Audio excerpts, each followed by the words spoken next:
Thank you all so very much for being here this morning with us. My name is Miguel Romano, and I'm president of ART, the Associated Republicans of Texas. And on behalf of ART, I'd like to welcome you to our Texas Hispanic Leadership Forum. We at ART are very excited about an initiative that we started this year, the Hispanic Voter Network. The Hispanic Voter Network is really an effort to build a network of conservatives that are excited and passionate about the role that the Hispanic community must have in the future of the Republican Party. At the end of the day, we all want the same thing. We all want to connect the Hispanic community to the conservative values of the Republican Party. We want to recruit Hispanics to run for public office as Republicans, and we want to encourage Hispanics to vote for Republicans. Having this dialogue across the state has been so crucial, and it's been important to listen to voices across the state. We've been in Corpus Christi, McAllen, El Paso, San Antonio, and this morning here in Dallas, we're going to hear from one more voice, United States Senator Marco Rubio from Florida. Today we invited Representative Pena and Justice Guzman to share their stories also. You know, prior to 2010, there were no Hispanic Republicans in the State House of Representatives, but in 2010 that changed. Because Republicans worked very hard to get Hispanics elected, and they won big. And not only did they win big, but they won in places where Republicans have never won before. So for the first time this past legislative session, we had 6 Hispanic Republicans representing in the State House of Representatives.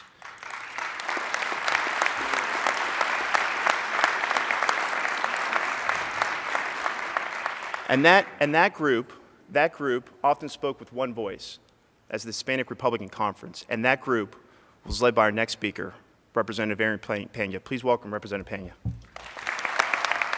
Good morning.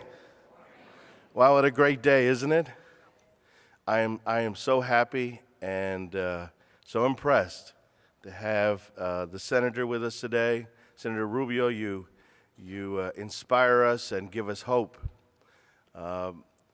Justice Guzman, you have also been a great inspiration to us here in Texas. I am, and I have to say, please forgive me, since I know I'm speaking to a group of Republicans. I was a Democrat for 40 years. Boo. But you know, one day the light came down from the heavens, and I opened my eyes.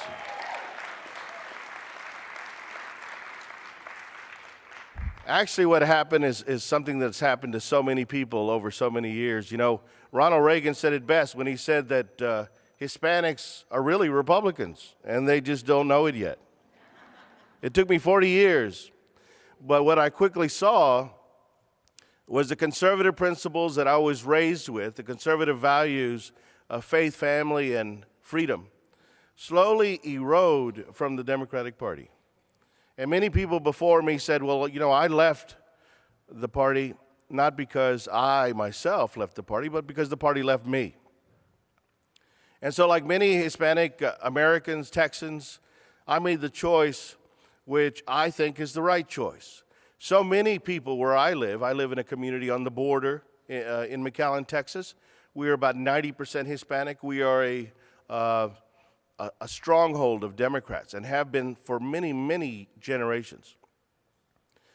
But the thing that people fear the most is, well, I can't go to another party that my father and grandfather and my ancestors stayed with for so long. What I say to the people back home is, stay true to the values that you were taught. Stay true to the principles that you were taught. Every time I go to church, we all pray to the same God. And God tells us how to live our lives and how to conduct ourselves. In a Catholic community where so many of us appreciate life, we step outside of those principles the moment church is over and we choose to just forget. No, I did not leave the Democratic Party. The Democratic Party left me. And so I hope to be a part and join these fine people on this stage of changing history in Texas. I was telling one of my colleagues up here how lucky we are to be here at this moment. How lucky we are. There's so few of us in elected office. But imagine the future. Imagine how things will change as this state changes demographically. Imagine we'll be able to say, we were there. We were in Dallas, Texas. I was with Senator Rubio. In just a short time on the national scene, Senator Rubio has inspired Americans all across this country. And so it is a true privilege to be here this morning with the Senator. Senator Rubio, thank you. Many of us in this room share more than Hispanic heritage and more than a deep love of Texas. We share core values, and Representative Peña, you alluded to these core values. They unite us just as much as our DNA does. Like many of you, I grew up in a home that was short on money, but long on core values: hard work, self-reliance, service to others, love of God and of family, and devotion to our state and our country. As you heard today, I sit on the Texas Supreme Court now. It's a pretty nice job. I have an office with a view of the capital of the state of Texas, but that's not where my journey began. My journey began in Houston's East End, 5 minutes outside of downtown Houston. I was the middle of 7 children, born to parents who were hardworking, but they didn't have wealth, they didn't have power, they didn't have influence, they didn't even have education beyond elementary school. But these hardworking Americans would live to see all 7 of their children graduate college. What they passed on to us were these core values, were the power of perseverance. They passed on to us the notion that with hard work, the American dream was attainable regardless of your background. Before I start, America's about dreams, and it's about hopes, and it's about a chance to really prosper your family and your community and everything about this country. It's about religious freedom, it's about economic freedom, and it's about opportunity. And I read the senator's bio, and that just all jumps off the page at me. But what has struck me the most about Marco, as I introduce him, is his sincerity and his humility. He's a very humble person. He's an unbelievably capable man, but he's extremely humble. So with that, I'll stop and just say, my fellow Texans, it's a great honor this morning for me to introduce the man from Florida, Senator Marco Rubio. Thank you. So what the debate should be about America today, really, what we're getting back to is a debate about who we are as a nation and what the proper role of government is in that.